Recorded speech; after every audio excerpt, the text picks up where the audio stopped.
This is part 4 of a presentation I did on the awareness of mental health, how it affects the way we think, feel, and act. This part is on the psychological, social, and environmental factors that influence mental health and what you can do for yourself and others, along with a few resources. Psychological. This has a lot to do with our perceptions and our thoughts. So, my selfie, listen to yourself. How are you talking to yourself? If you talk to your friend the way you talk to yourself, would you have any friends? Now, Pastor would say we are all children of God, right? We are. So we're made in the image of God. So by you talking to yourself that way, just think about this. You're talking to God like that. Who here would even think about talking to God like that? He'll put your prayers on the back burner. So talk nicely. So how do we do that? How do we interpret that to others? Can we talk nicely to others? Can we teach them how to talk nicely to you? And have we taught our kids how to talk nicely to us? We need to do that. And we need to encourage. You know, that mirror, when somebody is looking at themselves in the mirror and they're looking all this like ugly, like they don't like this, how can we use our words to bring out the tiger in them?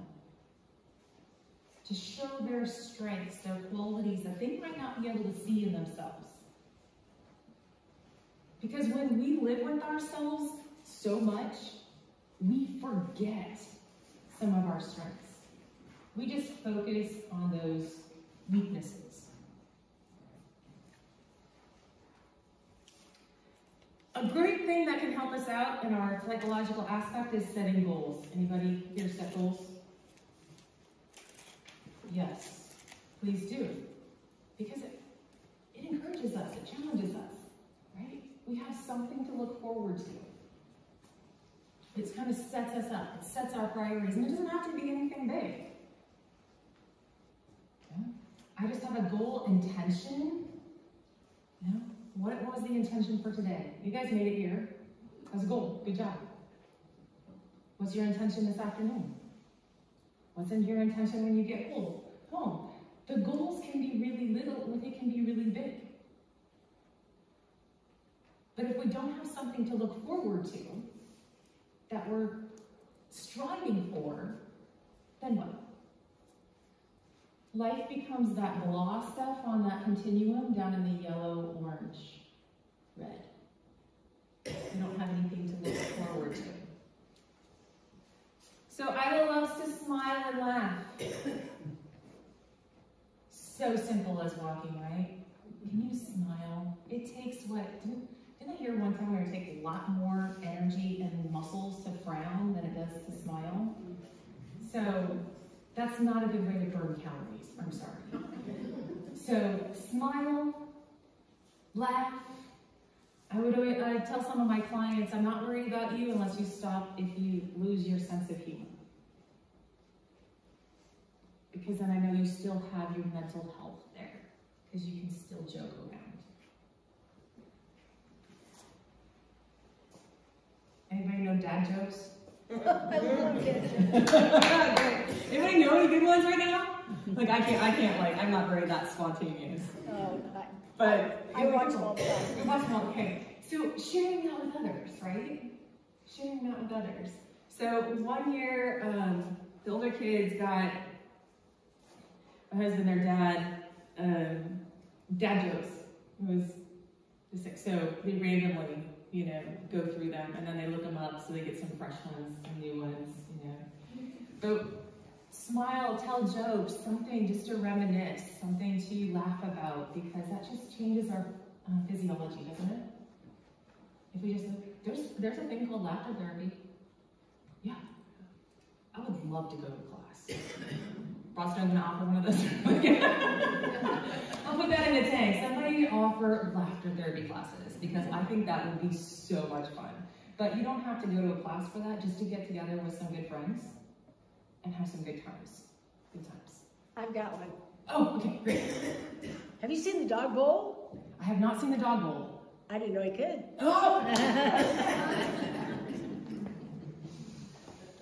Yeah, those are dad jokes. But, those are just lovely. And then when the kids make up their own, that's even hilarious. So how much are we thankful? How are we being grateful? Every day. How are we being grateful? We are so lucky to be alive. I mean, it's a miracle we're alive and still here. So, finding things to be grateful for. Maybe it's just me and my personality of that glass half full and always looking for the good in things, and I know some people have a hard time with that. But sometimes I have a hard time being thankful, being grateful for the things around me.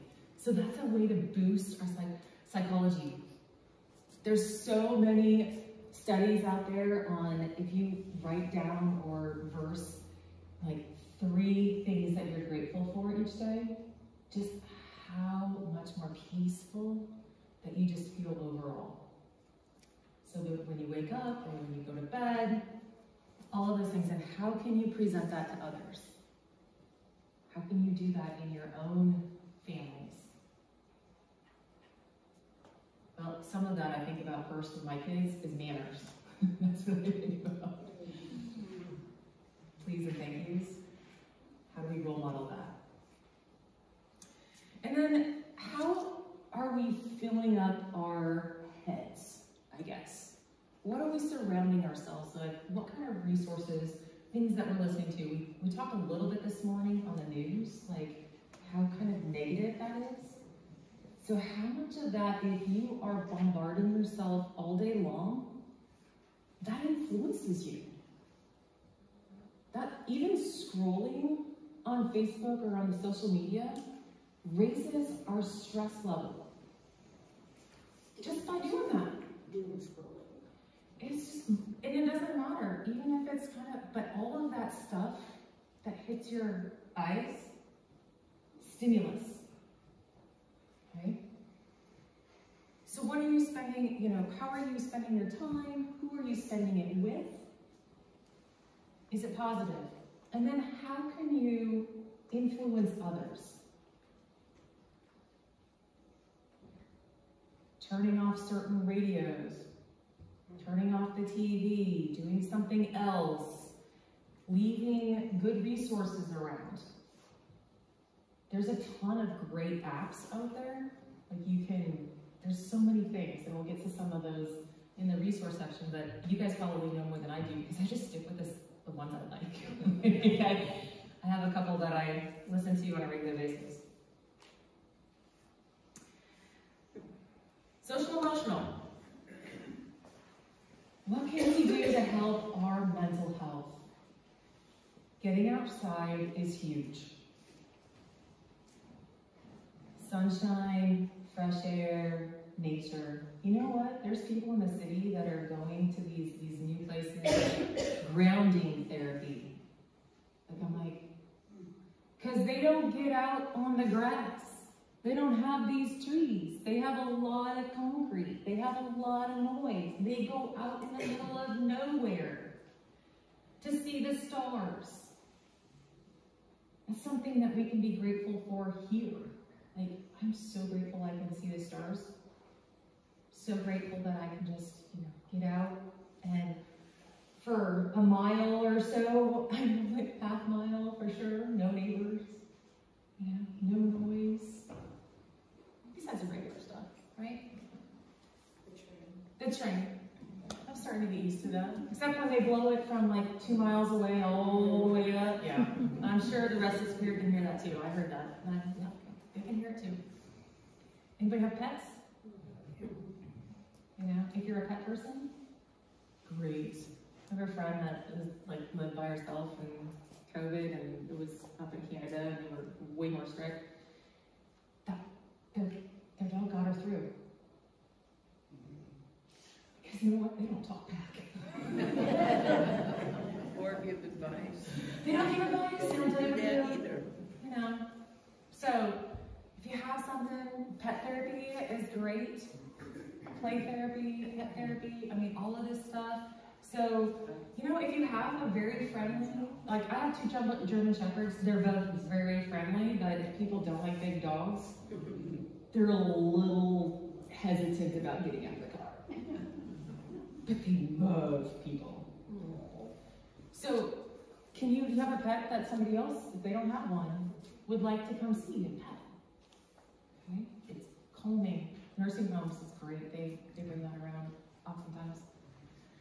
Recreate. Recreation. What do you do for recreation? I go to Cheryl's and get plants. So my house is pretty outside. Do we do that? What kind of hobbies do you have? Does it involve other people? Or is it for yourself? Doesn't matter, no wrong answer. How about a girls' night out? Those are fun, aren't they? Yeah. Singing and dancing. Singing and dancing. I can get up and sing, "This is the day that the Lord hath made," every morning and every early. Oh, yes! That's another good trick. What'd she say? So singing and dancing, get up and sing, "This is the day the Lord has made."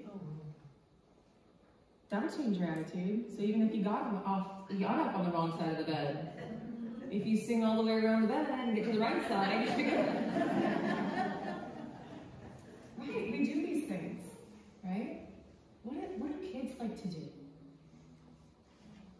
We get grown up and then we forget about some of these things. Play. They play. So play is recreation. So how can we play? Bubbles. I know, I was telling her, I was like, oh, bubbles. My daughter got married last summer, we still have some bubbles left over. If I would have known, I would have had enough for everybody. Set boundaries. We need to know where the limits are. That's very helpful to us. If we don't know if where we're walking at the end there is a cliff or water or whatever, it's chaotic, right? We're going to get stressed. But if we know what the boundaries is, this is a fence, like there's danger on the other side, not always, but you know, hey, there's a cliff on the other side, this is for safety. We need those boundaries. So how are we doing boundaries with ourselves and with others? How often are we saying no? So that we can say yes to the right things. So I have to say no to bringing sugar into my house because I know how that makes me feel and I like a sugar. So if I see it, I eat it. That seafood diet? Seafood eat it? Yeah, so my oldest daughter comes home yesterday and I've given up chocolate and sweets for Lent. And she's like, is there any sweets? I said, well, if you go out in the freezer in the shop, there might still be stuff left over from Christmas when you were here. But it's out there, because I won't go out there and get it myself. So what does she do? She brings in both the things. Turtles, you know, chocolate covered pecans and, caramels. And then another caramel bar dessert that was amazing. Like, great, seafood diet. Now I have to struggle. Like, it's there. Set boundaries, okay? Model behaviors. How do you do that to others? If somebody doesn't want to do something, do you make it? Or do you find a different way? How can we help ourselves? Anybody like hugs? Oh, yes. Oh, yes. I love hugs. Physical touch. Love hugs. Okay? We got to give ourselves hugs, but we also have to give it to others. Oftentimes, what we need sometimes we have to give it away first in order to receive it. So when I really need hugs and I'm being meanie, am I gonna get any hugs? Not really, because I picture meanie as like this cactus that's standing out in the desert with all the prickly things. Come on, I want a hug, I want a hug, I want a hug. And nobody wants to come around me. So I have to change into something else. Maybe that cute cat in that mirror picture. That's something a little bit more lovable that somebody will hug. Surrounding yourself, financial, live within your budget. How many of you are spenders that like to board and go spend money? Some people do that. But that causes stress as well. So I can go on and on, but Anne's giving me the signal, like, wrap it up. So, what else can we do? Well, there's lots of apps out there. I have one, the list of resources are in there. I have a lot of these. Growth Day is Brendan Bouchard. I don't know if anybody knows who he is, but he is the author of High Performance Habits. He's a coach. He's got Growth Day. He has a daily, it's a small, it's like, mine is just the basic. It's like $40 a year, but I get daily injections of goodness. So whatever topic he's on, good personal development stuff. Headspace is one for meditation, so maybe that's something to check out. Baseline is a journaling thing. Anybody? Journaling is so good for us to be able to dump what's going on in our heads without vomiting it on somebody else. Okay? So writing that out, sometimes if I'm just 2 o'clock in the morning, I have to go out and just dump out what's in my head. 1 second is for those that have issues with social media on your phone, like you get and use. So it kind of allows you to only have a blink of it reduces your time. How about that? So endless scrolling is not there. Books, audiobooks, I love books. Can't get enough of them. So Libby, I don't use it, but it is one of there's a couple different ones and I couldn't remember the name of the other one. But it's where if you have a library card and in your library, you can go to that and you can get ebooks and audiobooks and stuff for free to listen to. So that's an option. Audible, love audiobooks from there. Blinkist is an app that has shortened versions of books. So that 15-minute book summaries. Here's the main points. I have a podcast, Positive Solutions for Life. Talk to somebody, we talked about that earlier, talk to a friend, pastor. There's lots of coaches out there now, mentors, counselors, therapists, community-based services. There's a ton. Suicide crisis line, 988. AgriSafe, this is an ad, World Ag. They have some great resources up there. They have a wonderful suicide prevention training that anybody can go to. And then if you wanted to do a group, if somebody wanted to do a group, they can do that for a group of people. Thrive at Broadstone. If you're not in this area, I'm sure your hospital or there's some community resources for mental health services and counselors. So, the greatest wealth is health. So I hope I've hit some of those objectives today. But mainly it goes back to taking care of ourselves so we can take care of somebody else. Anybody been on the oxygen mask rule on airplanes? You have to put it on yourself first in order to help somebody else. Because once you lose your air, you're no good to anybody else. So take care of yourself, reduce your stress, improve your coping and problem solving skills. Positively, you can positively influence people around you in many, many ways. So, you got this. Thank you.